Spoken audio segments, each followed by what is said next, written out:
Hey everyone, hope you're all really well.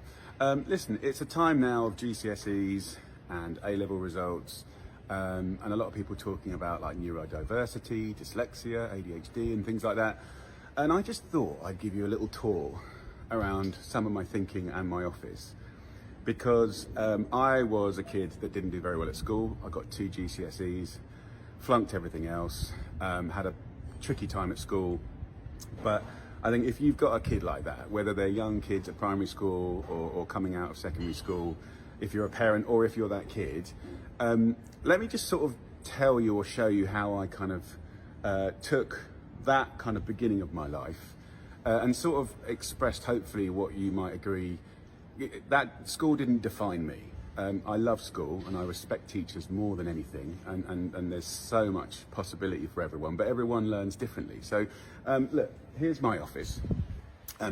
Often when you come to my office here, so look, this is the basement. We have beautiful kitchens, we have people doing meetings and bits and pieces. Often when people come here, they sort of say, what do all these people do? And most of them do things that I'm bad at. So it's okay to be bad at things. That's not the problem. It's how do you problem solve around your weaknesses or the things that you're naturally bad at, and how do you amplify the things that you're really good at. So all of these people here are really good at things that I'm bad at. So we get involved in everything from designing pots and pans and plates, artistic sort of things. We got editorial department that can sort out all of my spelling, which is pretty bad. We've got the test kitchens here that test all the recipes that I write.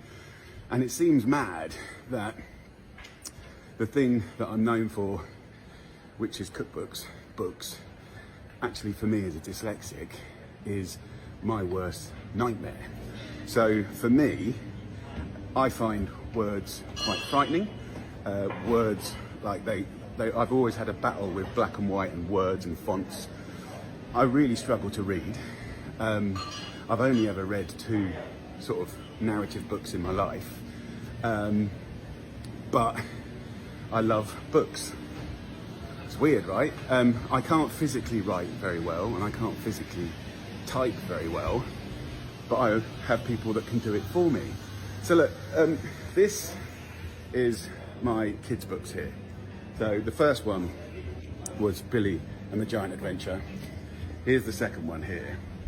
And in this book, it's about kids. Think The Goonies meets, I don't know, Famous Five or something like that.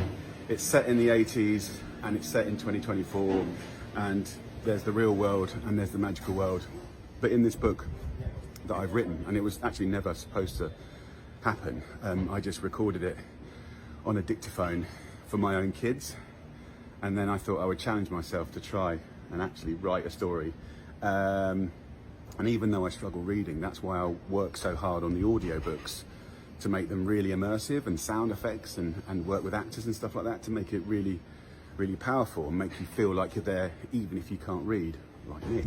But like, if I just show you now, I'm writing book 3, the third and final, and in these books, I'm really, if you've got a kid that struggles with learning, but loves adventure, what we do in here, because obviously I do my cookbooks and bits and pieces like that, but in here, I'm writing. This is Rebecca that I write with. I'm just talking about the books and how we put these together.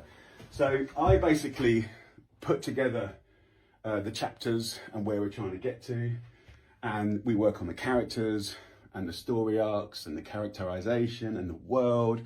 So I have no problems with ideas, but what I really struggle to do is get it down to words on the computer. So that's where Rebecca comes in. Rebecca, how do you describe our process? And also, if you're a kid out there that hasn't done great at GCSEs or has struggles with reading or writing or traditional learning, how would you say that I'm working with you to, how do you tell them it doesn't matter, like you can find a way?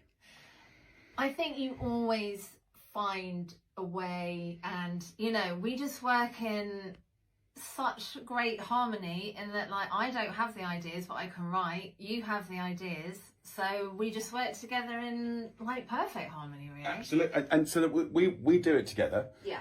And I could never ever have the attention span to get it down on the computer, to get it up there to become this. But I could never do that. I could never come up with the ideas. Yeah. It is always like, it's such a teamwork, definitely. So I guess the message to all you lovely people out there is, if you're not a traditional learner, if you've struggled, if you're a mum and dad and you're worried about your kids, or if you are that kid and you think you don't fit in, or that you're not like everyone else, it doesn't matter. Like, what matters, and this is what we're trying to get in the book, right? The values in the book are of having a go, trying new things, friendship, love, kindness, having a connection with the earth.